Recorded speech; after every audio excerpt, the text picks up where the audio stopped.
کوئی بھی عمل جو فرائض کے علاوہ ہے اس کی اجازت ضروری ہے، اس کی اجازت ضروری ہے۔ اجازت کیا ہوتی ہے؟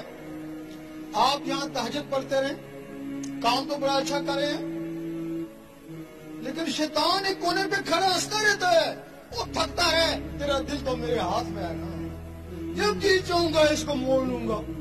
اور تم ایک دن شکایت ہوگی میں بڑا تہجد گزار تھا، مجھے پتہ نہیں کیا ہو گیا، اور فرض نماز نہیں پڑھ سکتا، تو شیطان نے دل موڑ دیا۔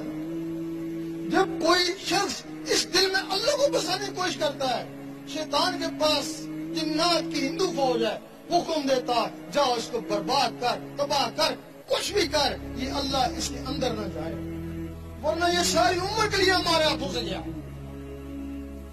وہ حکم دیتا ہے جنات کو جاؤ اس کو برباد کرو، کچھ بھی کرو، اللہ اس کے اندر نہ جائے۔